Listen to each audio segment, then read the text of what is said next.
ही कहा कि ये हमारी पॉलिसी से बाहर है। उनके पॉलिसी पॉलिसी जिसके कोई रिलेटिव जी जी एलओसी क्रॉस की होगी लीगली, तो उसको हम पासपोर्ट नहीं दे सकते हैं। ठीक है। तो एक बात बताइए, अभी भी आपका एप्लीकेशन पेंडिंग में है? अभी कुछ महीने पहले वो रिजेक्ट हो गया। अब ठीक है। आपने अभी तक फ्रेश के लिए अप्लाई नहीं किया? नहीं, फ्रेश के लिए नहीं दोबारा अप्लाई किया मैंने। ठीक है। आप चाहते हैं कि आपके पासपोर्ट किस तरीके से बनाया जाए, इसमें हम कुछ मदद करना चाहें, ओपिनियन देना चाहें, या आप ओपिनियन लेना चाहते हैं? जी प्लीज़। ठीक है, बहुत शुक्रिया आपने हमें कॉल किया हुसैन साहब। मुनीरुद्दीन साहब, जैसा फरमा रहे थे आप जी कि जी, जो सेक्टर्स कवर किए गए हैं। जी, यही पॉइंट पर मैं गुफ्तगू में अपनी लाया था कि ये सोवेन फंक्शन है जो हुकूमत का पावर इस्तेमाल करते हुए बनाई गई है। इसको आप कंज्यूमर कोर्ट में चैलेंज नहीं कर सकते। बहुत से वक्त हाई कोर्ट में रिट पिटिशन दाखिल की जा सकती है, कंज्यूमर कोर्ट में ये नहीं आएगा। जैसा कि राजीव स्वर्ग योजना की जो बात है, बहुत ही इम्पोर्टेंट चीज़ आपने बताई है मुनीरुद्दीन साहब ने। तमाम नाजरीन को आप तवज्जो से सुन लें कि पासपोर्ट ऑफिस जो होता है वहाँ पर भी आप पैसे दे करके अपना कुछ सर्विस वहाँ से ऑब्टेन करते हैं, लेकिन बावजूद उसके आप इसके ख़िलाफ़ कंज्यूमर कोर्ट में नहीं जा सकते, क्योंकि वहाँ पे सवरीन पावर का इस्तेमाल हुआ है। नहीं, यहाँ पे तो जी एक चीज़ मैं वाजे करना चाहूँगा कि पासपोर्ट जब आप लेते हैं, जब भी आप कुछ फ़ीस अदा करते हैं जी, तो कंज्यूमर प्रोटेक्शन एक्ट में जब भी आप फीस अदा करते हैं, कंज्यूमर प्रोटेक्शन एक्ट के परव्यू में आ जाता है। जी, मिसाल के तौर पे गवर्नमेंट हॉस्पिटल में आप ट्रीटमेंट लेते हैं, फ्री ऑफ चार्ज है, ये कवर नहीं है कंज्यूमर प्रोटेक्शन एक्ट में। मगर पासपोर्ट की तो फीस जा रही है, तो सवाल पैदा होता है कि फीस के बावजूद भी आपको जी, वही क्यों नहीं हो। जी, देखिए, पासपोर्ट देना या ना देना, भाई पासपोर्ट में वो आदमी का कोई क्रिमिनल बैकग्राउंड हो, वो पूरी चेकिंग होती है, तो वो चीज़ में हम सवाल नहीं कर सकते। अगर पासपोर्ट में नाम में आपने सही नाम फिलअप किया है और नाम में कुछ गलती हो जाए, जी, पासपोर्ट ऑफिस की तरफ से हो, आपकी तरफ से ना, तो इसके ताल्लुक से आप कंज्यूमर कोर्ट को अप्रोच हो सकते हैं। उसी तरीके से अगर डेट ऑफ बर्थ भी गलत हो जाए जी, यहाँ पे सोवेन जो क्या बोला शील्ड है सोवेन पावर का, वो शील्ड निकल जाएगा। ठीक है। तो ये आप चीज़ बेहतर अंदाज में समझ गए होंगे। हुसैन साहब का भी सवाल पासपोर्ट ऑफिस से ही मिलता जुलता है। मैं मुनीरुद्दीन साहब को तकलीफ दूंगा, इस पर आप कुछ कहना चाहेंगे? सब इसमें तो रिजेक्शन की वजूहात के बारे में हमारे, मैं वही पूछ रहा था वो साहब से कि किस किस्म के रिजेक्शन के वजूहात दिए गए हैं। उन्होंने खैर उसके बारे में कहा नहीं। फिर भी वो ये समझते हैं कि इनके कोई रिश्तेदार पाकिस्तान में रहते हैं, शायद उसी वजह से इनका पासपोर्ट रिजेक्ट हो रहा हो। जी, इस ताल्लुक से तो जो है कंज्यूमर से तो कुछ नहीं होगा, रिट पिटिशन ही जरिए। रिट पिटिशन का जैसा आपने अर्ज किया। मणिकंदन साहब, आप इस पर कुछ कहना चाहेंगे अगर पासपोर्ट नहीं मिल रहा हो? Yeah, of course, it is any omission or commission of the government authorities or the departments of the government can be challenged only in the High Court by way of a writ petition. अब इनको writ petition के तहत, जैसा कि अगर दिल्ली में रहते हैं और वहाँ से अप्लाई किया, तो दिल्ली हाई कोर्ट में इनको रिट पिटिशन फाइल करना। If at all he wants to know something why his passport has been rejected, he can apply to that authority under RTA Act, Right to Information Act. I have applied for the passport in so and so year, so and so, why it has not been processed, whether it was rejected or whether it was accepted, then why the information is not coming. He can ask the department by way of RTA Act, Right to Information Act. Taking that information regarding the passport, he can Yes. by attaching that, enclosing that also, he can Yes. appear before High Court. Definitely. So based on that reply, what we are getting from the passport, suppose it is definitely violative of our right, Yes. definitely you can go to the High Court. May I just add some few points? Please. So, Right to Information Act has been enacted in the year 2005. It's a wonderful act to get the loopholes for especially government sectors, because that is more permitted with the government sectors than the corporate and the private sectors. So any information, whatever may the period, you can get information from through the Right to Information Act by using the particular sections. So what has happened? When did we apply? You should give the complete information. Say I have applied this so-and-so date, I did not get it so-and-so, I corresponded with a particular department, there was no response, and unfortunately there was a once, suppose you get a response, you say what is that response? So you should say, okay, this was a response I received, so I want the complete details, what has happened, what has not happened. Getting this information, on that basis, then you can you will get a recorded information. Within 30 days they have to give you information. Suppose they fail to give an information, then you can go to the appellant authority. So you can write a reminder stating if you are not able to permit me to give the बहरहाल proper वो तो information. RTI पे हम कभी बात करें तो उसकी तफसील हो जाएगी। बहरहाल राइट टू इन्फॉर्मेशन एक्ट के तहत इनको इस्तेमाल करना दरखास्त दरखास्त करना पड़ता है सर, और उसी के हिसाब से आपको इन्फॉर्मेशन आना चाहिए 30 दिन के अंदर। अगर नहीं आता अपलेंट तक जाना पड़ता है। ठीक है हुसैन साहब, बेहतर आपके लिए यही होगा राइट टू इन्फॉर्मेशन एक्ट के तहत आप दरख्वास्त दें, एक बार फिर से अप्लाई कर लें पासपोर्ट के लिए, उसके बाद वो रिजेक्ट करते हैं या किसी किस्म का वहाँ पर से जवाब नहीं आता तो राइट टू इन्फॉर्मेशन एक्ट के तहत आप सवाल उनसे पूछिएगा कि मेरा क्या स्टेटस है आपके पासपोर्ट एप्लीकेशन का, और उसमें और किसी किस्म का वो लोग ऊंच नीच करते हैं तो उन हालात में फिर आर्टिकल 226 ऑफ कॉन्स्टिट्यूशन के तहत आप दिल्ली हाई कोर्ट में, अगर आपने दिल्ली से अप्लाई किया तो दिल्ली हाई कोर्ट में अप्लाई केस फाइल कर दीजिएगा रिट पिटिशन का। अदरवाइज़ अगर कश्मीर में आपने आपका एप्लीकेशन फाइल किया है तो वहाँ पर फिर आपको आपके हाई कोर्ट में फाइल करना होगा। मेरा अगला सवाल मुनीरुद्दीन एडवोकेट साहब से ये होगा कि सर्विसेज जो भी लिए जाते हैं, कुछ एडवर्टाइजमेंट्स हमको पेपर्स में देखने को मिलते हैं कि फ्री ऑफ कॉस्ट वहाँ पर किसी किस्म की कोचिंग दी जाती है या कोई चीज़ फ्री में मिलती है, तो क्या वहाँ पर भी एक शख्स कंज्यूमर की हैसियत रखता है? जी, पहली चीज़ तो जैसा मैं पहले बता चुका हूँ कि फ्री ऑफ चार्ज जो सर्विसेज है कंज्यूमर प्रोटेक्शन एक्ट में नहीं आते हैं। जी, अब ज़ाहिरी तौर पे तो फ्री ऑफ कॉस्ट बोलते हैं, अगर किसी किस्म की रिसीट है पेमेंट की तो आप ज़रूर आते हैं कंज्यूमर का। ठीक दोस्तों, आज हम गुफ्तगू कर रहे हैं कंज्यूमर प्रोटेक्शन एक्ट पर। जो नाज़रीन हमसे अभी जुड़े हैं वो अपने सवालात तैयार रखिएगा क्योंकि अब वक्त हो चला है एक छोटे से ब्रेक का। तो ख़वातीन और हज़रात, एक ही दरख्वास्त, आप कहीं जाइएगा मत, हम हाजिर होते हैं इस छोटे से ब्रेक के बाद।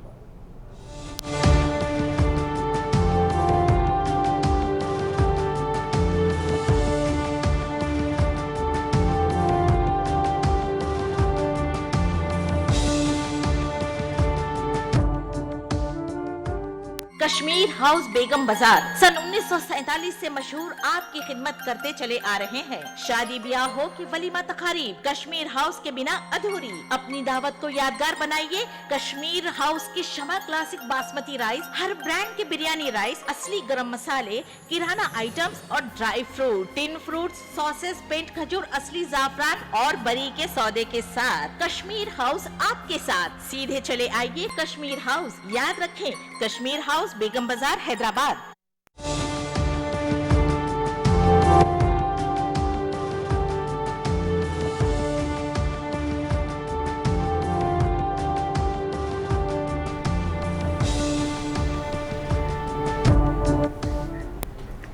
नाजरीन, ब्रेक के बाद एक बार फिर आप तमाम का प्रोग्राम लीगल पॉइंट्स लाइव में खैर मकदम है। आज हम गुफ्तगू कर रहे हैं कंज्यूमर प्रोटेक्शन एक्ट पर, और इस उन्वान पर गुफ्तगू करने के लिए हमारे स्टूडियो में आज मौजूद है तीन लीगल एक्सपर्ट्स।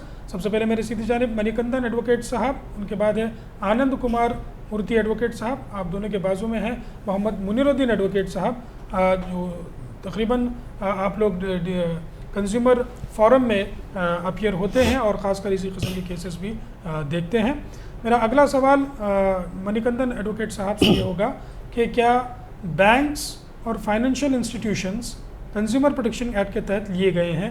बैंक्स का तो आप तमाम वाकिफ़ हैं, फाइनेंशियल इंस्टीट्यूशंस किसको कहते हैं, इस पर आप थोड़ी रोशनी डालिए। Yeah, financial institution, basically the sector, they are called non-banking financial institutions. Ji, So they cannot transact the banking transactions actually. ठीक, They can lend loans, financial assistance, credit facilities in various ways. Like जैसे कि credit cards होते हैं so they cannot company से- issue that actually. अच्छा ठीक है, वो Only bank only can issue the credit card. ठीक। Non-banking financial institutions cannot issue insurance that. Companies हो गए तो वो क्या फाइनेंशियल इंस्टीट्यूशंस में आते हैं? Insurance companies? No, insurance is different, ठीक। अलग sector, insurance ji, sector ji. actually. So, non-banking financial institution only can lend the loan, like vehicle loan, property loan, mortgage loan, ठीक, and consumer loan. So many loans actually. Ji. They cannot transact banking transactions. ठीक। तो ये जो banks है और ये financial institutions है, दोनों कंज्यूमर प्रोटेक्शन में कवर? Yes, absolutely.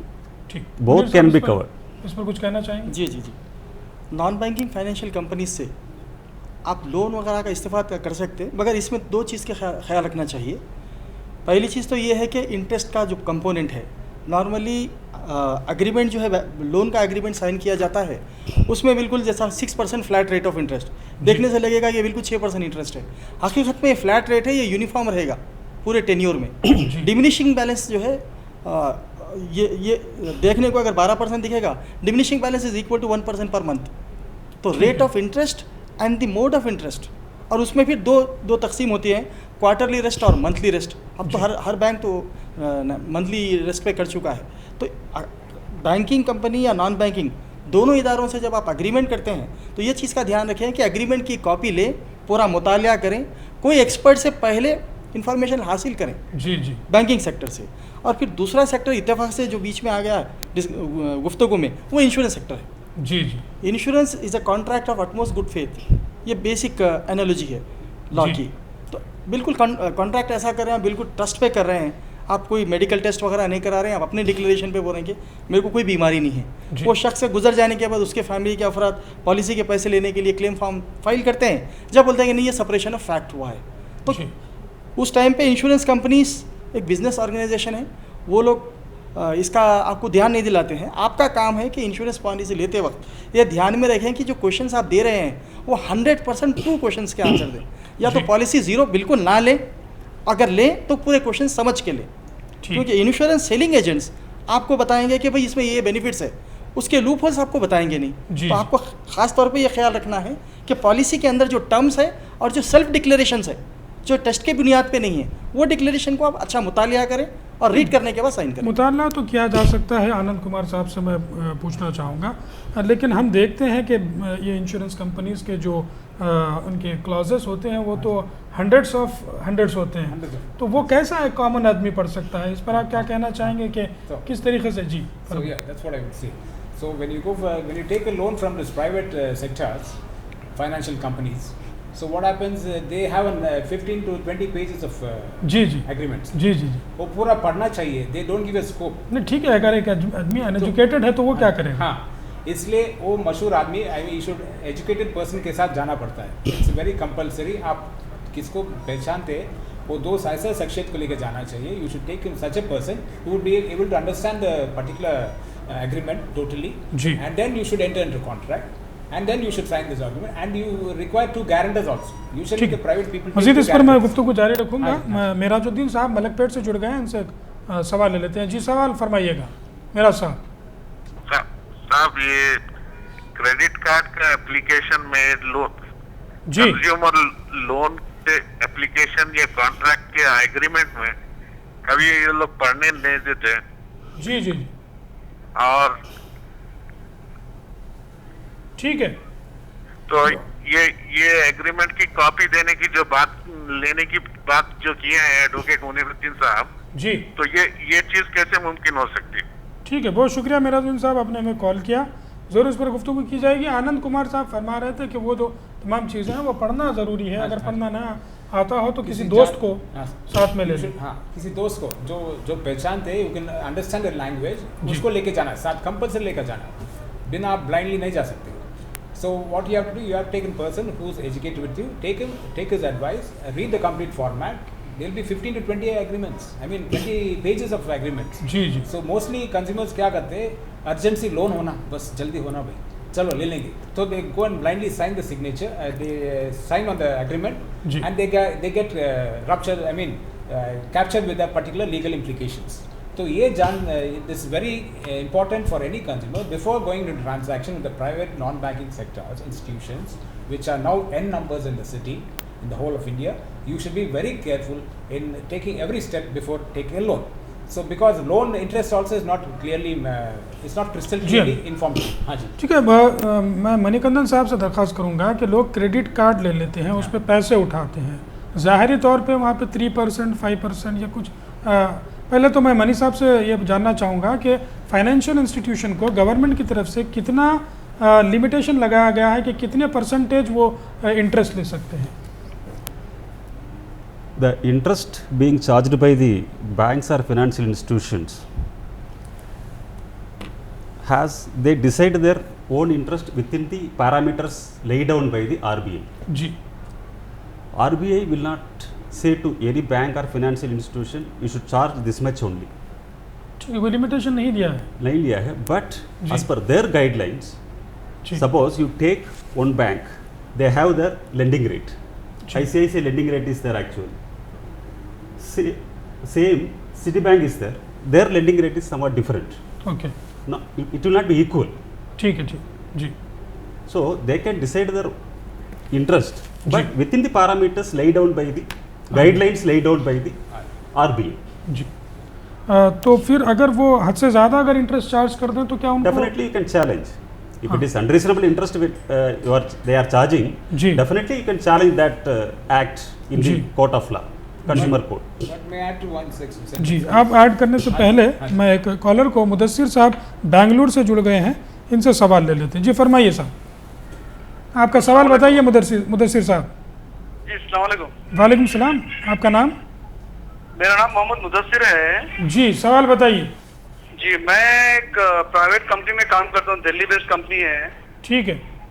तो वो लोग जो है ना तो हमारा पीएफ दे रहे हैं, ठीक है। ना ईएसआई दे रहे हैं। जी। जब ईएसआई और पीएफ के लिए पूछा गया तो उस टाइम में जो है मेरा ट्रांसफर कर दिए, ना तो मेरा ना और किसी और एम्प्लॉय का भी नहीं दे रहे हैं।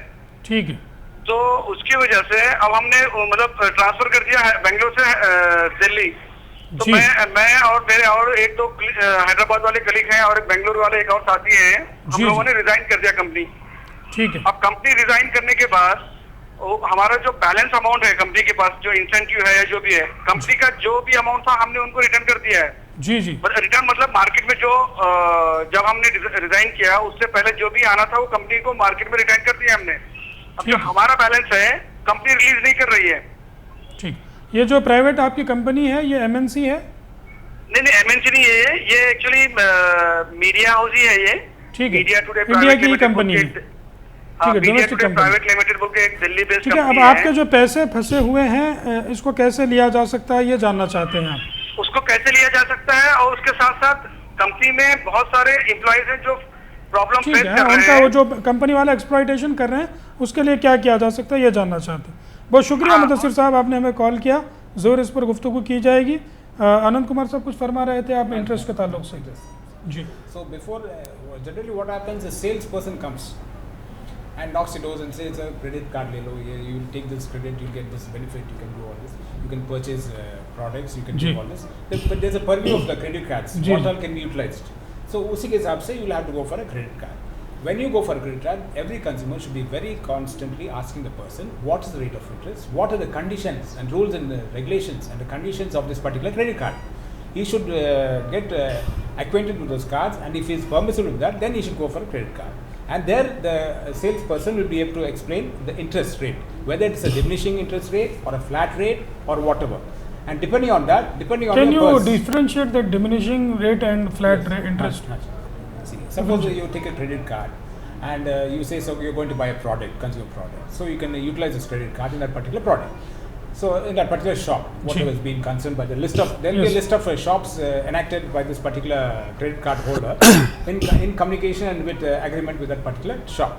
So you can display the card and purchase the products. And when you, before purchasing product, you will be able to understand whether this particular product is, whether this particular card will be utilizable there, and whether the proper interest is being issued on that. So there will be a time limitation. Within 30 days, within 40 days, within 1 year, you have to pay the amount. So during that particular period, an interest is being, suppose they marked an interest of 6%. So over a period, when you product, suppose a 10,000 rupees product. So 10,000 product over a period of 6 months, over a period of 1 year, you have to repay.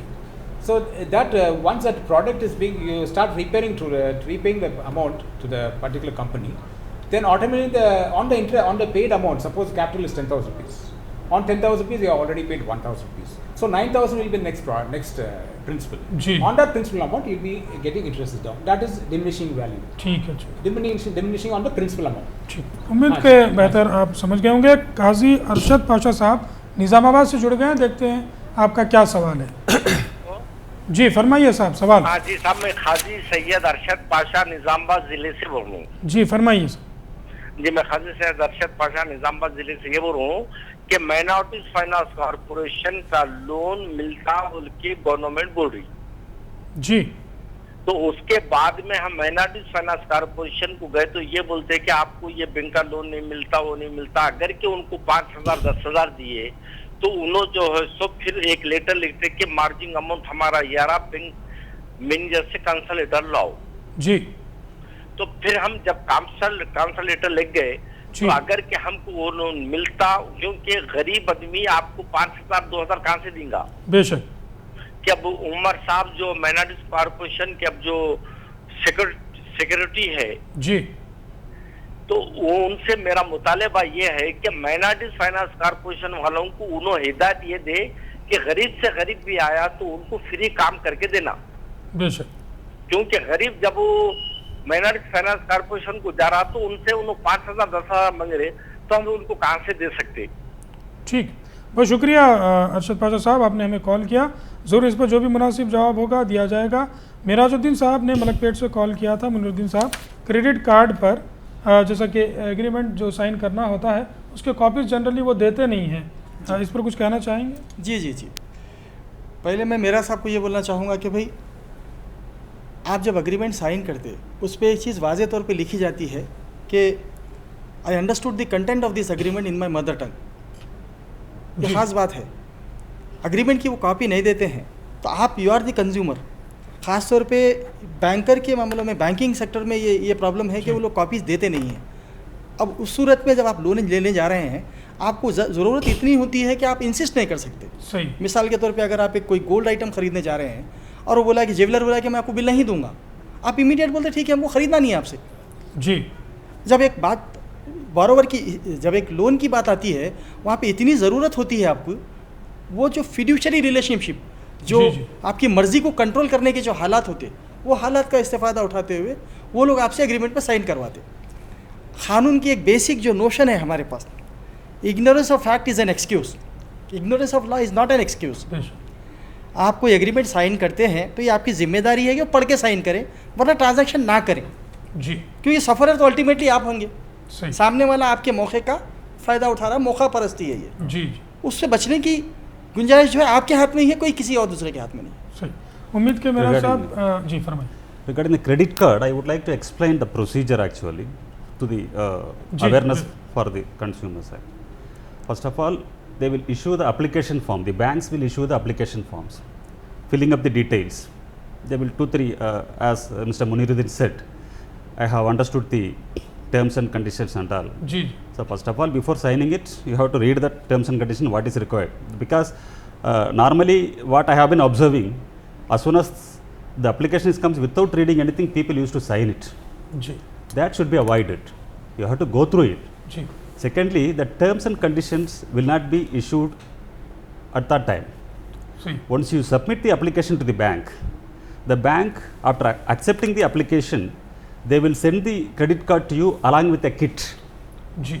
That contains a manual, ji. the terms and conditions, ठीक। total terms and conditions, what is your responsibility and liability, what is the bank's responsibility and liability, what is the rate of interest, and what is the credit period. बाद में वो तमाम चीज़ें हमको पता चलती हैं। Yes. Ji. As soon as you get it, you will get the card, you will get the instructions also, ji, ji. the terms and conditions. You have to go through it. That percentage of interest what they will charge, what is the ji. credit period, you will be getting it. Once you cross that credit limit, what will be the charges, and what will be the late charges, what will be the check bouncing charges, all those things will be there. सही। After going through that, if you don't agree with that, immediately inform the bank. उसको freeze Break कर दें या the, yes, block कर दें। you either send back that card to the bank or break the card into so many pieces and inform the card, I am not accepting the card. ठीक है। तो नाजरीन, आज हम गुफ्तगू कर रहे हैं कंज्यूमर प्रोटेक्शन एक्ट पर। बेशक दोस्तों, कई सवालात आपके जहन में होंगे, उससे ज़्यादा जवाबात मेरे लीगल एक्सपर्ट्स के पास भी मौजूद हैं, लेकिन मुझे वक्त इसकी इजाज़त नहीं दे रहा है कि मैं इस प्रोग्राम को मज़ीद आगे बढ़ाऊँ। मुझे बेहद अफसोस है कि 2-3 सवालात हमें छूट गए हैं, लेकिन मैं ये आपसे वायदा करूँगा कि अगले जुमे को मैं कंज्यूमर प्रोटेक्शन एक्ट पर ही गुफ्तगू